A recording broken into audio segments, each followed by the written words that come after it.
let it sit on my hard drive because I have in my will that if I die, they can't put no fucking post out. That's fucking gross. Like, fast ideas and get like some random feature on it, some nigga I didn't fuck with, and be like, you done? I'm like, no. I love you, Tyler. We haven't really gotten too deep into this, but we're talking about posthumous albums. The other day, Tyler had his show in California for the estate sale version of Call Me If You Get Lost with his new songs and everything. Mm-hmm. And he made an interesting comment. He said that if he were to die, he wants all of his music deleted. He wants his hard, like, flash drive, all that deleted. He doesn't want any more music once he's gone. And I, like, saw some people on Twitter who had an issue of it. They're like, oh, this is selfish. This is da-da-da-da-da and everything else. Mm-hmm. And I kind of agree with him because, I mean, like, it gets to a point where I think when people start to flood like all the streaming services and stuff with people who's like, when it gets to be like 6, 7 albums and this person's been dead for like 5 years, it's like, all right, like, it's too much. That's what they doing with Juice WRLD, and that is disgusting. Bro, yes. Juice WRLD and X, bro, those are like the two for me where it's like, I don't. The X one was really weird. Yeah. You talking about DMX? Not DMX. X whatever. Yeah. His was weird. Yeah. DMX is. So that's definitely where my take starts. I wrote about this on the Blaze Review site, mm-hmm. and I wrote it when the DMX album came out. Yeah, and it was people that featured on there that did not record the song with him in the first place. Wasn't Lil Wayne one of them?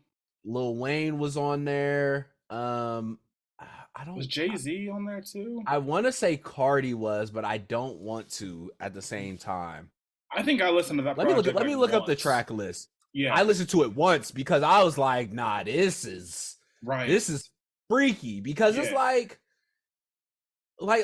Tyler was saying, you just have no say in anything. Like it's literally like they are taking advantage of you, mm-hmm. and to take advantage of someone that's not here is just like it just doesn't make sense. Yeah. So this is the song that I was like, man, this is weird. I don't know if they recorded it together. I don't know if they recorded at a different time, but it was the one with Griselda on it, bruh. Oh, Westside, Benny, and Conway, man. I was like, I don't know if they made this song or if they just hopped on there, bruh. And I don't want to think it's the other. So that's really interesting because we've always talked about how Griselda resembles a lot of like that music. Yeah. And I would lean more toward they did it together, but that's a hard like why? That's my thing. If I say like, yeah, they did that together, like why? Why was Griselda doing a song with DMX? Like, bro, that's a tough one. So that was the song where I was like, I'm off this, man. Yeah. I can't support albums after someone dies, bro. I just can't because of that. Because someone cannot have any type of like part. They weren't a part of the process, right? Like, and that's just weird to me. Yeah. Well, then also you get all these people who they're on the album, like, oh, that was my homie, and da da da da da, and then you look up and it's like, nah, these guys actually really didn't like each other. They'd never met. They'd never talked. Never talked on the phone. He ain't tell him about his kids, nothing. Right. Because, I mean, us being the hip-hop fans we are, obviously we're familiar with Griselda and Benny and all those guys, but do you think that might have been a thing too, where like since they're so kind of sort of underground still, but not really, that might have been an opportunity for them to be like, oh. I think it was. DMX died. Yeah, DMX died. Like, let's hop on this album and try to, it's like, I don't know. They some hustlers, so I assume that was how the conversation went. Like I said, not a huge discredit to them, but in the sense of a huge discredit to the people who were handling the DMX legacy. Yeah. Of they were probably taking bids for it. Probably. It was probably literally just taking bids around the industry. Hey, how much would you pay to be on this song? How much would you pay to be on this song? How much would you pay to be on this song? I think that's just how it went. To add to this though, yes. And I do recommend people watching and you is Fox did a documentary on J Dilla just recently. It's on Hulu. Yes, I've been wanting to watch it. And they had a whole basically like 20-30 minutes of it about this topic, literally about what we're talking about, because in J Dilla's will he did not leave it to his family. He did not leave his music to his family. And his mother did not take that well. Yeah. And she began making money off of his music. Really? She began selling the music that she had in storage. She began selling the music that she had in her house. Yeah. And it became a huge thing. Like you can imagine, it became a very big thing.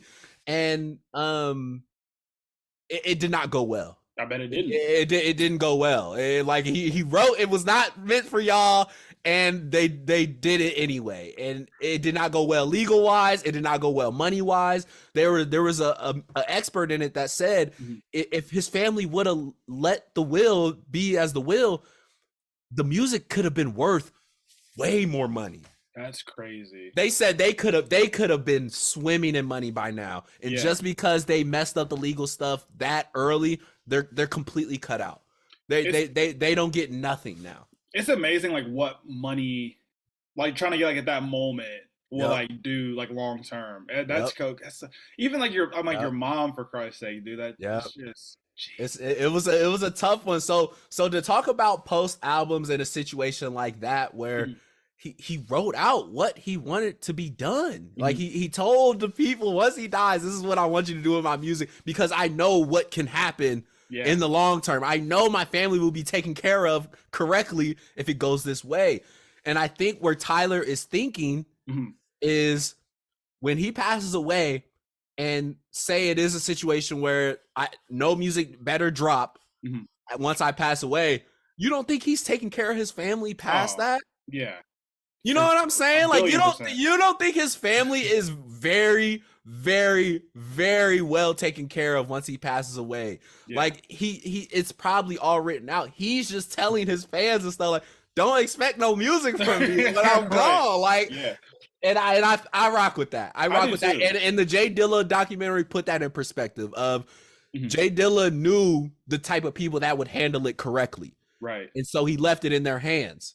The people who did not handle it correctly still did it, man, and messed it all up. Man. I gotta tune into that now, bro. I'm interested. You do. It was good. It was really good.